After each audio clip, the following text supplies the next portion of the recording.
Viver acima dos pares de opostos. Desde o tempo da criação, segundo o capítulo 2 do Gênesis, o homem tem vivido em um mundo de dois poderes, oscilando entre o bem e o mal, e muitas vezes experimentando mais do mal do que do bem. Quando ele ganha o conceito de um poder, um só, e percebe que não existe nem um bom poder, nem um poder do mal, ele não é mais fascinado pelo bem ou o mal da ciência humana, e ele se torna menos identificado com sensações que surgem de um ou de outro.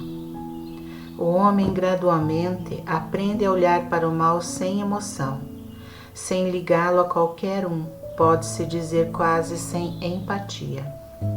Ele reconhece a natureza da aparência e, em vez de aceitá-la como real, ele a aceita como uma aparência ou como uma experiência ilusória.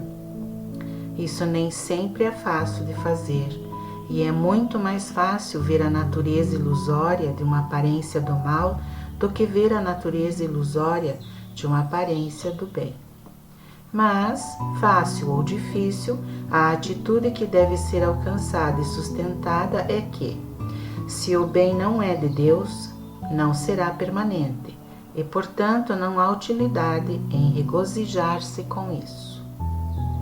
É óbvio que essa atitude retira muito prazer dos aspectos humanos da vida, assim como retira também muita miséria dela, mas substitui essas emoções humanas por uma convicção interior de que, por trás dessa cena visível, há uma realidade espiritual que a qualquer momento pode chegar à plena vista.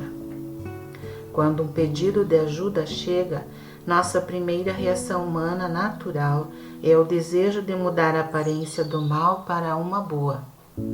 Se somos bem-sucedidos na vida espiritual, no entanto, devemos trazer muito rapidamente para a consciência o entendimento de que o objeto de um ministério espiritual não é transformar a doença em saúde, pois a saúde é apenas uma daquelas condições temporárias que se tornam doenças amanhã, na semana seguinte ou no próximo ano.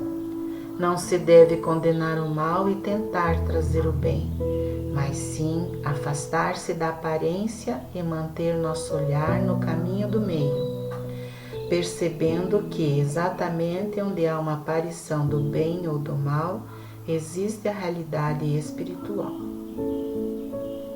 Uma aparência maligna de hoje pode mudar para uma boa aparência amanhã e, como bem sabemos, toda boa aparência pode em breve ser transformada em má. Um dia de paz na terra pode ser apenas uma pausa momentânea antes de outra guerra. Saúde perfeita hoje é apenas uma condição temporária que germes ou a passagem do calendário podem mudar. Na cena humana, somos como uma ciranda que roda e roda sem parar. Na cena humana, nós balançamos como um pêndulo entre doença e saúde, entre falta e abundância, entre guerra e paz, indo e voltando, mas nunca chegando a lugar nenhum. Mas os pares de opostos não operam no meu reino. Meu reino é um reino espiritual em que tudo está intacto. Meu reino está sob a direção, proteção, manutenção e sustento do seu princípio divino, Deus. No meu reino não há trevas.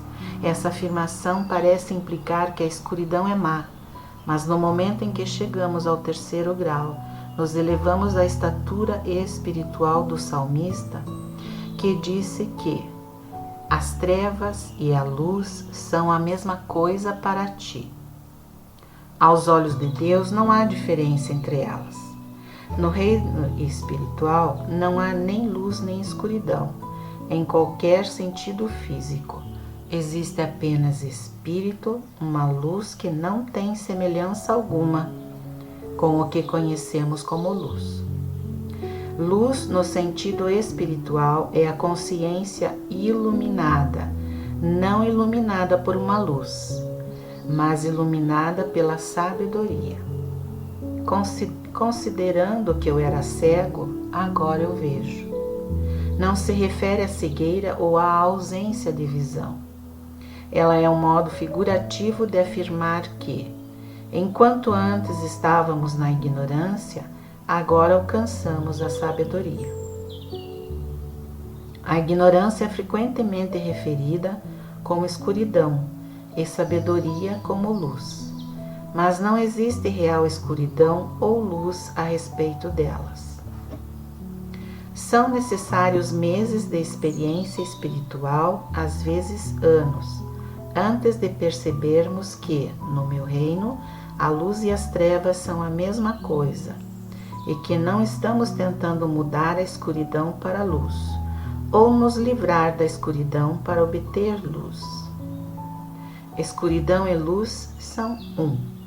Alcançar esse conceito é um grande salto para qualquer um, mas para a pessoa ignorante da sabedoria espiritual, destreinada em metafísica e misticismo, é um salto ainda maior, quase impossível, compreender a ideia de que doença e saúde são uma coisa só.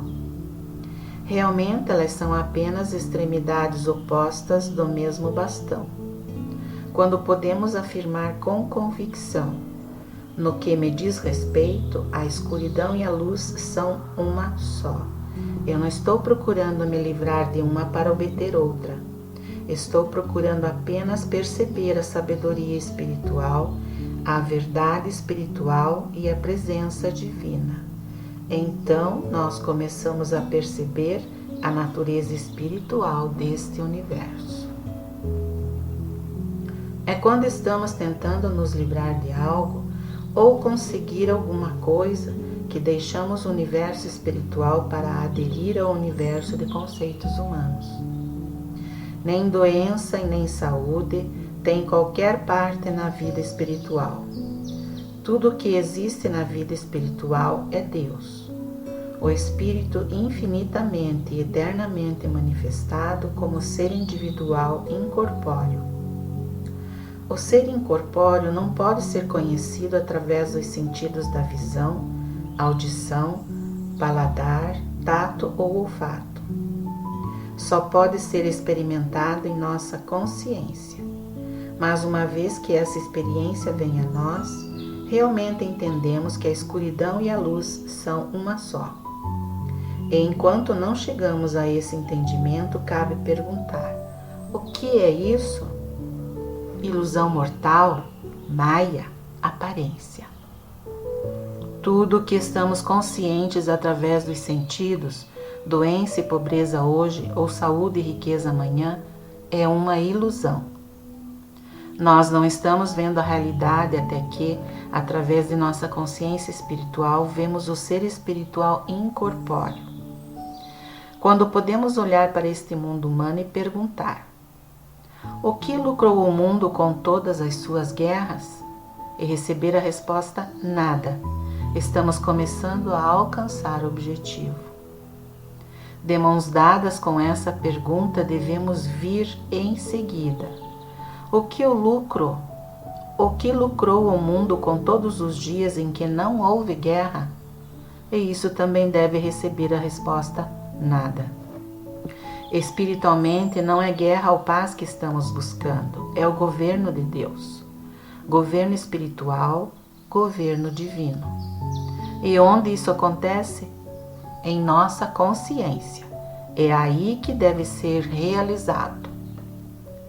Não importa quantas soluções sejam oferecidas hoje para os problemas no mundo, amanhã eles surgirão em formas novas e mais sérias.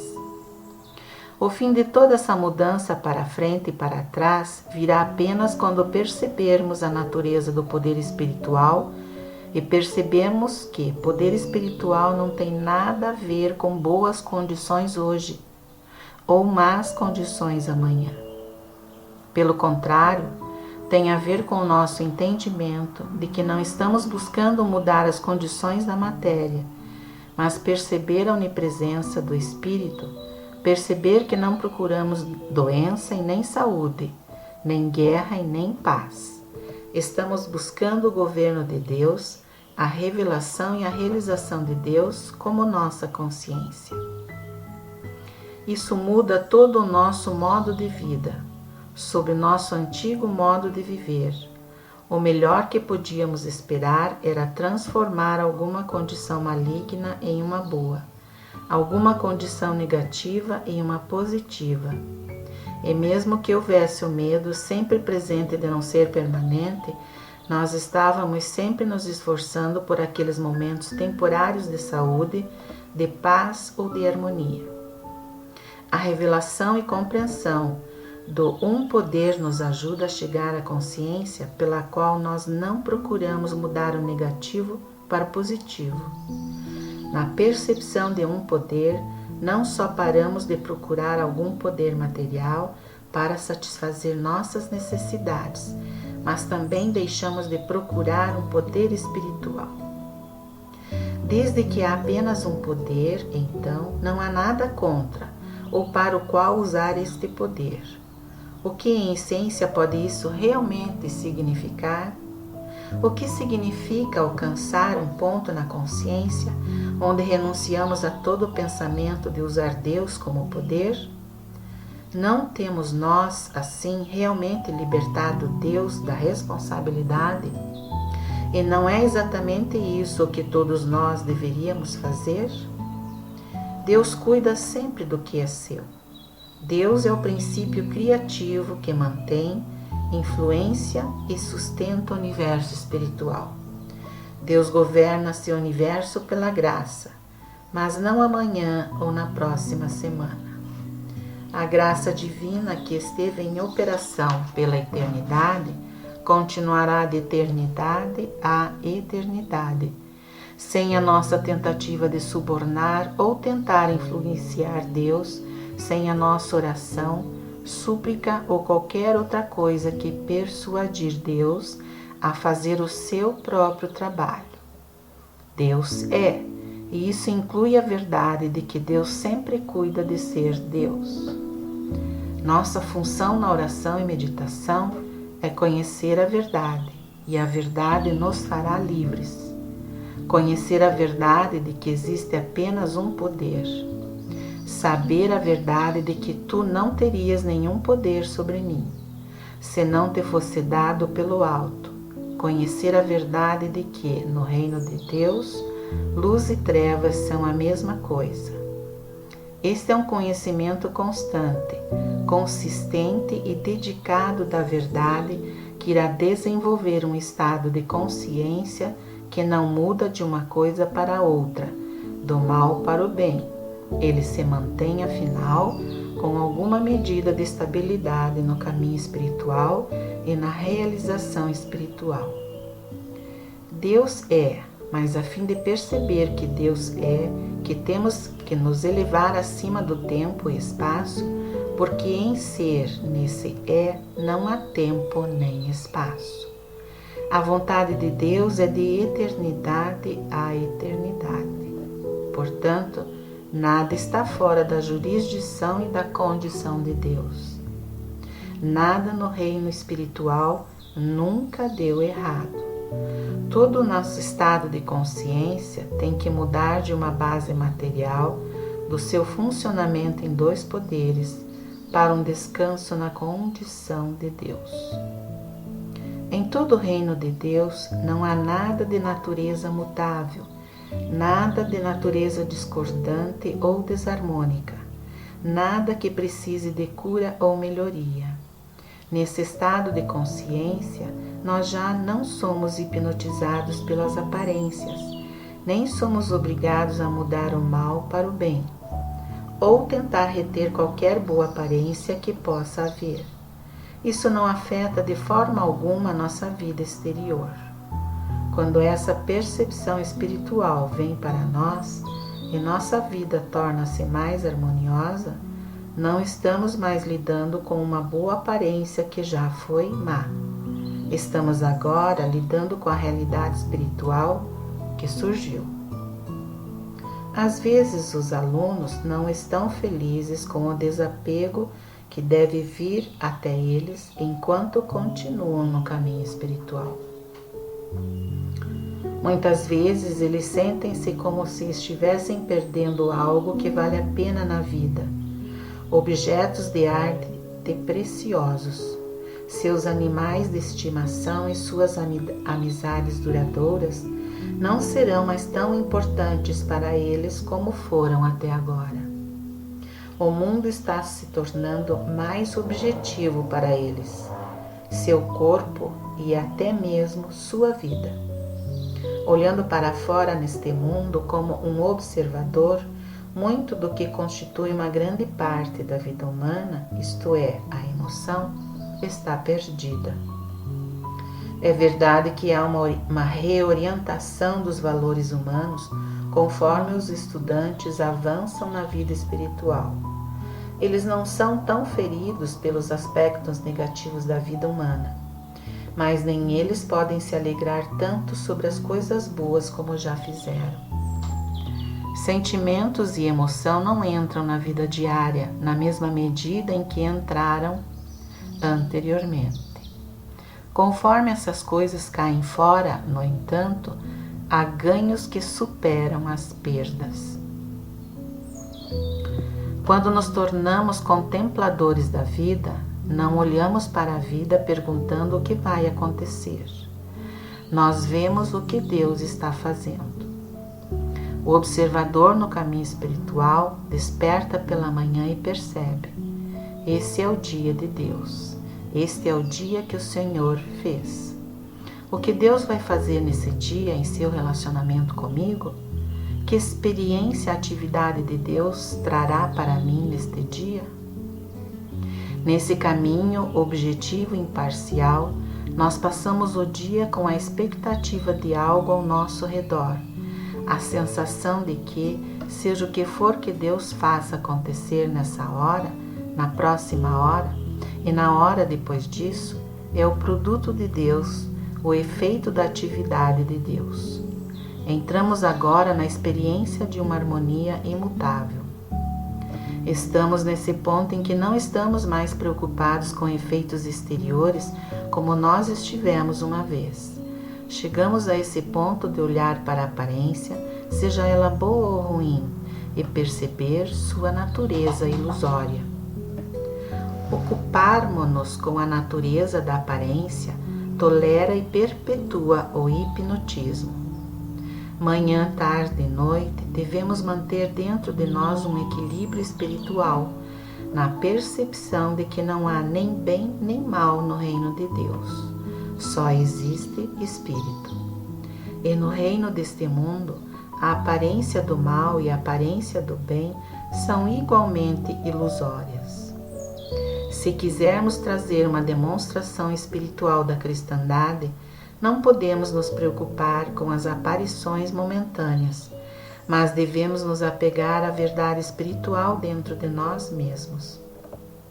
Embora o reino de Deus seja invisível e incorpóreo para a visão humana, é tangível e real para aqueles que têm visão espiritual para contemplá-lo. Somente através da consciência espiritual, através da consciência quadridimensional, da consciência crística, podemos ver a identidade espiritual. Nós não podemos ver a identidade espiritual com nossos olhos, mas sim como Deus pode olhar através da luz e escuridão e contemplá-las como sendo um. Assim pode o espiritualmente iluminado olhar através da aparência da humanidade boa ou má e contemplar a cristandade. Em um ensinamento místico, não temos o direito de olhar para um ser humano com a ideia de transformar o mal em bem, doença em saúde ou falta em abundância. O que devemos fazer, e é imperativo que façamos, é olhar através da aparência e perceber: invisível aos meus olhos humanos, este é o Cristo, o Filho de Deus. Não procuro mudá-lo, melhorá-lo, reformá-lo ou enriquecê-lo. Eu olho através da aparência e lembro-me que, embora eu não possa vê-lo, aqui está a identidade espiritual. Para aqueles que foram treinados para ver a irrealidade das aparências errôneas, isso pode não parecer muito difícil de fazer, mas a razão pela qual a maioria de nós não tem sucesso em olhar através das aparências é que nós não aplicamos este princípio quando vemos boas aparências humanas. Porque deveria haver alegria por uma aparência saudável, rica, bem-sucedida ou feliz, quando toda a imagem pode ser revertida em menos de uma hora? Não é fácil para ninguém, nem mesmo para o estudante espiritual, ser capaz de olhar para si mesmo, seus amigos ou seus parentes, quando eles estão mais saudáveis, mais ricos e mais puros, e perceber que isso é apenas aparente, mas invisível à visão humana está o Cristo, o Filho espiritual de Deus, a realidade. Se uma pessoa é capaz de fazer isso, no entanto, ela sempre estará comungando com a identidade espiritual de seus amigos, parentes e estudantes. É o próprio amor de Deus fluindo através dela que está fechando os olhos para as aparências e mostrando-lhe a alma de cada um, daqueles que são bons, assim como aqueles que são ruins, a mesma alma pura que é Deus. Na proporção em que podemos estar nesse mundo, mas não ser dele, nele e ainda não ser fascinado pela identidade humana das pessoas, mas perceber que cada pessoa é realmente a alma de Deus, tornada evidente nesta terra, estaremos vivendo em meu reino. Isso pede uma visão interior desenvolvida, que vê a presença de Deus em cada pessoa. É incrível ver que milagres acontecem quando desistimos de todas as tentativas de fazer boas às pessoas más ou doentes e começamos a habitar nessa percepção. Deus, revela-me a tua individualidade espiritual, revela teu Filho espiritual, mostra o Filho de Deus em cada indivíduo. Com essa visão, começamos a ver e a sentir a filiação espiritual em volta de nós.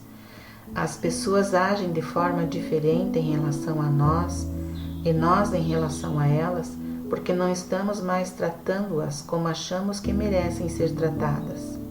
Não temos ninguém em condenação, porque sabemos que é apenas a sua ignorância do que ele está fazendo, sua ignorância de sua filiação divina, que o faz assim agir. Crimes contra a sociedade e indivíduos, mentir, roubar, trapacear, defraudar, podem ser cometidos apenas enquanto pensamos que você é você e eu sou eu.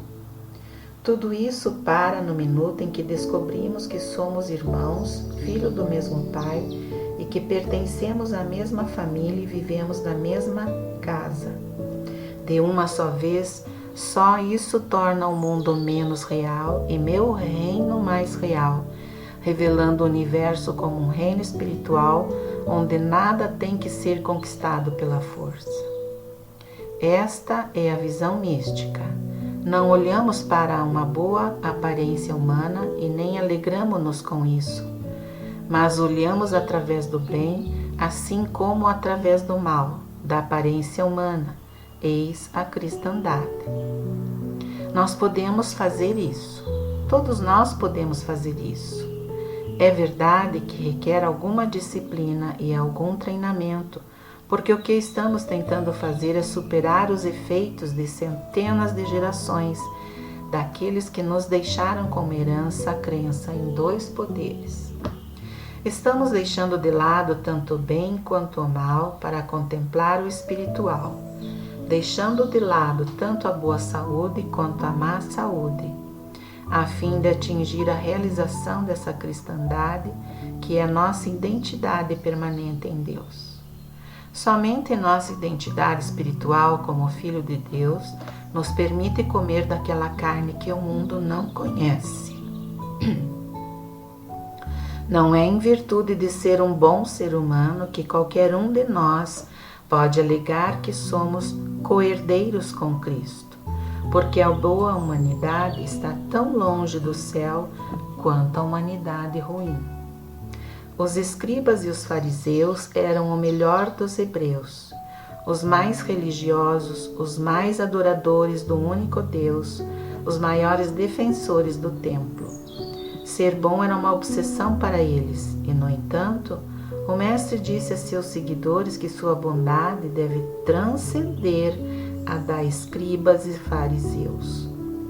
Humanamente, isso teria sido quase impossível, porque já haviam praticamente atingido a perfeição.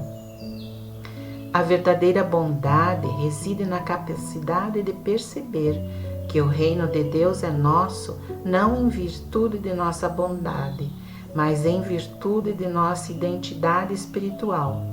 Isso significa ser corajoso o suficiente para jogar de lado todo o pensamento passado ou presente de nossa maldade e, no mesmo fôlego, deixar de lado a nossa bondade também, jogando-os para fora e não tomando crédito para nós mesmos pelo bem e nenhuma condenação para o mal, mas reivindicando para nós somente a nossa identidade espiritual em Deus.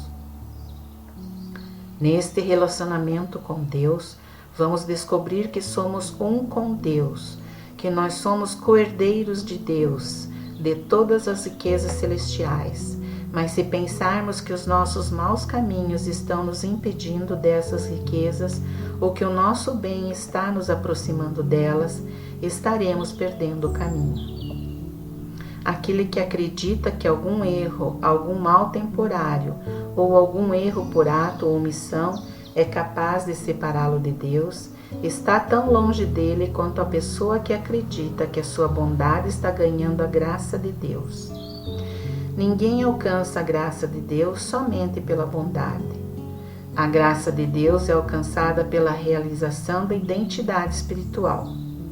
E no reconhecimento de nossa identidade espiritual, nós seremos bons em todos os aspectos espirituais. Como assim? Pela bondade humana não há como saber, mas a integridade espiritual só pode vir através do nosso relacionamento com Deus e não por virtude de quaisquer boas qualidades ou de quaisquer sacrifícios pessoais ou esforços. Nossa experiência humana do passado e do presente, com seu bem e seu mal, é nosso sonho mortal, mas dentro da nossa alma somos deuses em nossa luz interior. Somos filhos de Deus. Nas profundezas de nosso ser interior, somos um com Deus e nós temos carne, não por ganharmos ou merecermos, mas ainda assim a temos em virtude da herança divina. Muitos de nós recebemos ou receberemos muito do que sabemos em nosso coração e alma que não merecemos.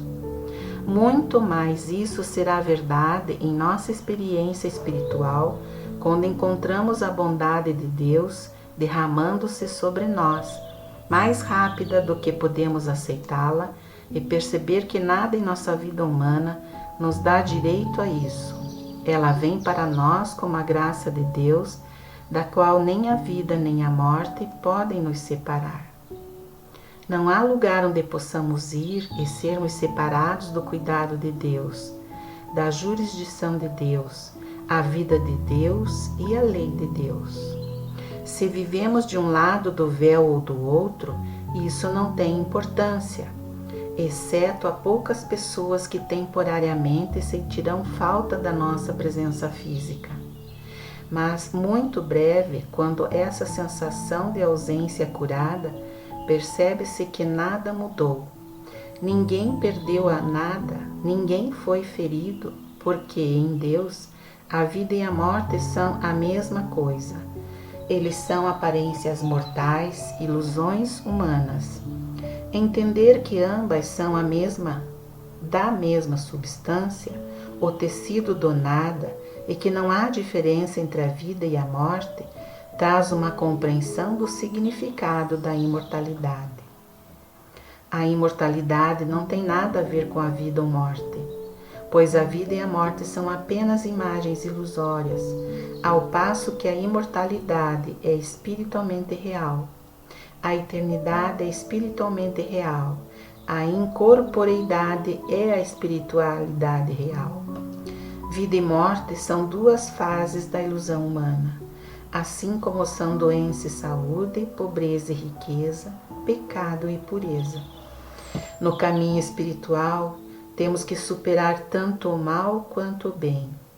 Embora seja verdade que em nosso primeiro estágio nós tentávamos mudar saúde e doença em boa saúde, à medida que avançamos neste caminho, percebemos que temos que nos elevar acima da boa saúde, assim como nos elevamos acima da enfermidade para o reino, para a realização e a consciência da presença de Deus como Espírito. Para a consciência iluminada, a escuridão e a luz são um. Gratidão.